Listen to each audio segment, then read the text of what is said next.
Olá, pessoas! Que bom ter você aqui ouvindo mais um propósito de Deus para a sua vida. Eu quero te pedir para se inscrever no canal Adriano Papa, clicar no sininho para receber as notificações e compartilhar os nossos vídeos para abençoar mais pessoas. Vamos lá? Em Eclesiastes 7, versículo 10 está escrito assim: Não diga por que os dias do passado foram melhores que os de hoje, pois não é sábio fazer esse tipo de pergunta. Eu vou começar a mensagem com uma ilustração.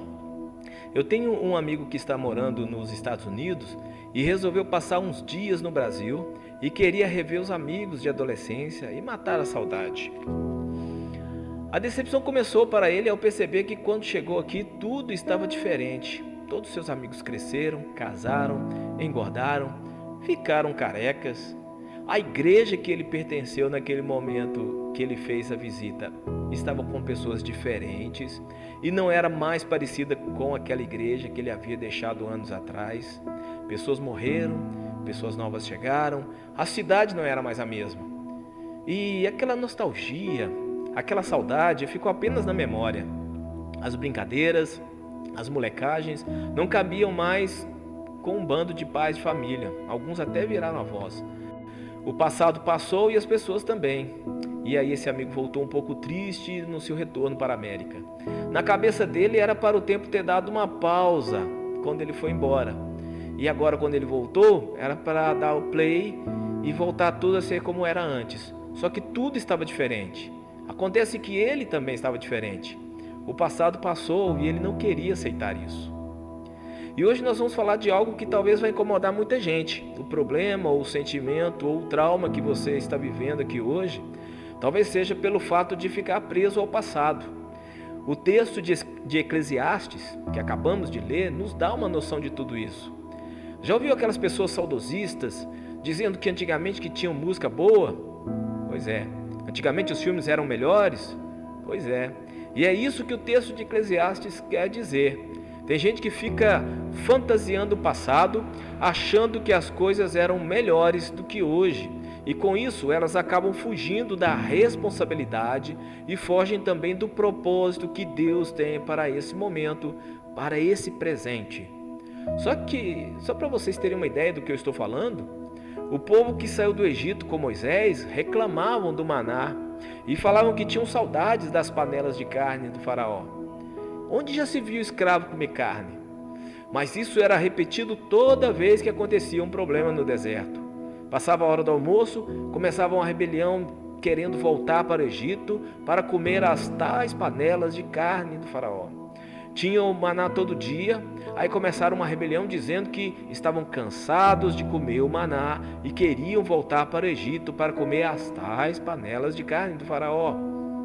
E com essa história de panela de carne, eles esqueceram o quanto sofreram na construção das pirâmides e o quanto clamaram a Deus para sair daquela situação de escravidão. Estamos num ano eleitoral e o que tem de candidato esperando que eu e você tenha esquecido como ele governou no passado, as falcatruas, os roubos, a corrupção, os esquemas, tudo isso eles apostam para que você tenha esquecido. E vivem enfeitando que a administração deles foram a melhor de todos os tempos, que só fizeram bem para o povo e blá blá blá blá blá blá blá blá blá, apostando na memória curta da população. Eu usei a política como exemplo, mas também a gente vê isso nas igrejas.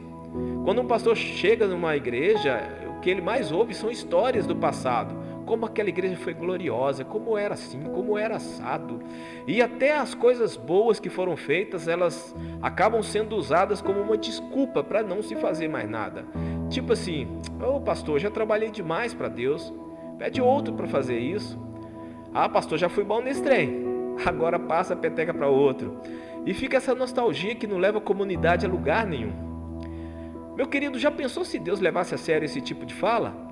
Na hora que a pessoa falasse assim, já fiz muita coisa para essa igreja no passado, agora não faço mais não, vou descansar. E Deus lá de cima falasse assim, ô anjo, fulano falou que está na hora dele descansar, busca ele para mim. Tem também aqueles que se acomodaram na vida.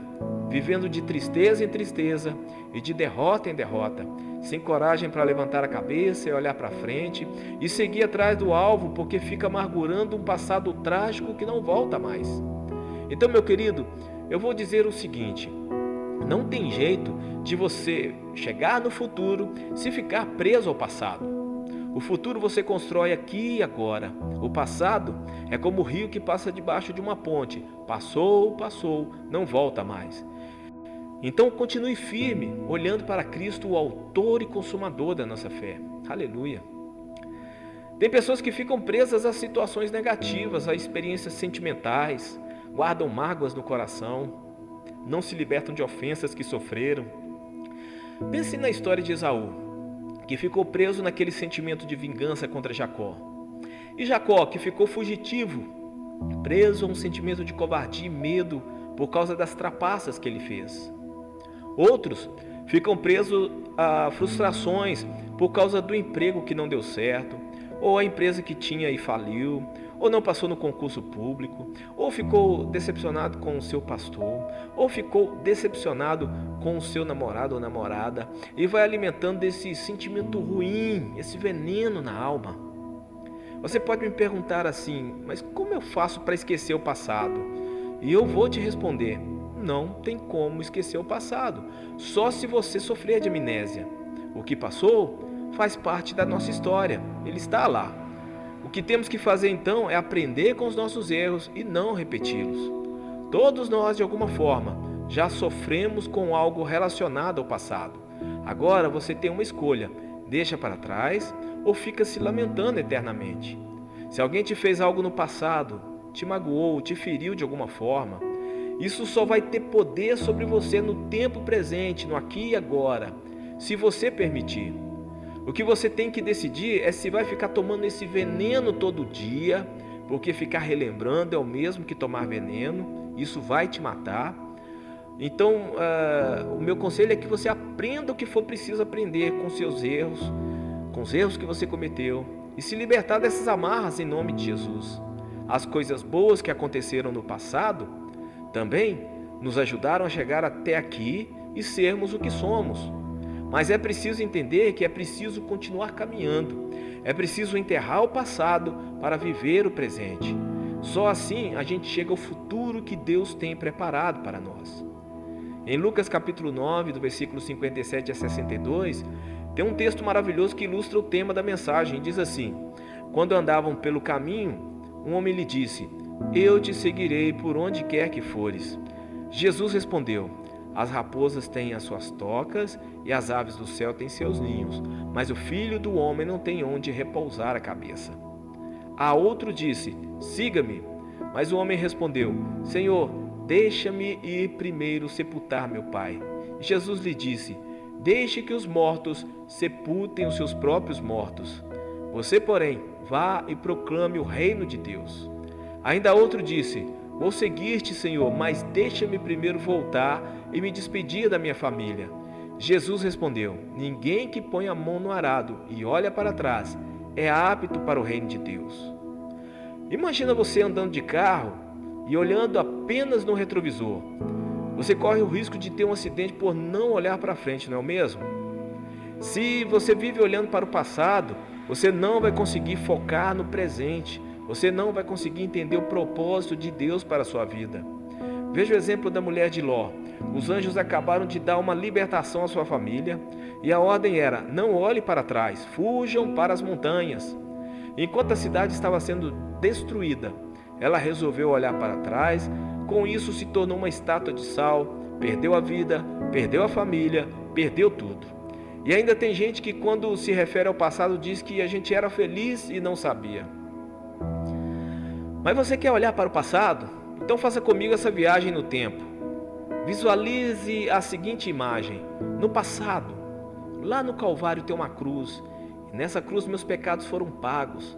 Nessa cruz o Senhor Jesus recebeu o castigo por mim e por você. Ele derramou seu sangue para nos livrar do pecado, da culpa, da condenação que caía sobre nós.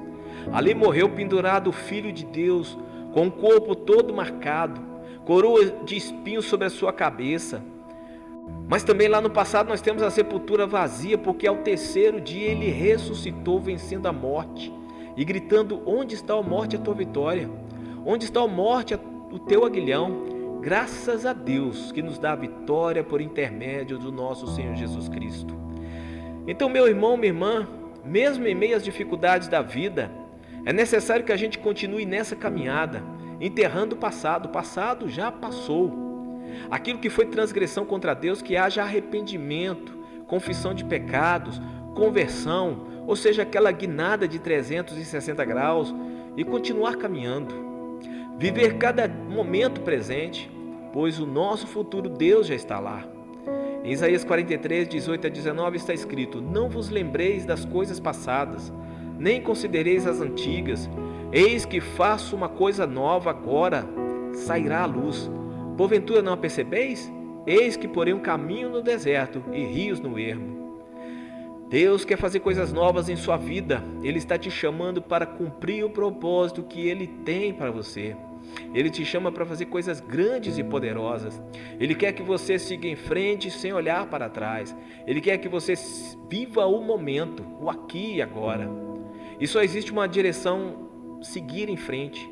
E nesse momento, o melhor lugar para se estar é no centro da vontade de Deus. Se no passado tem coisas que te magoaram, te machucaram, busque a cura do Senhor. Que esse passado fique apenas na lembrança, que não doa mais. Que essas situações te façam um crente mais forte a cada dia, disposto a levar a missão de Deus em frente.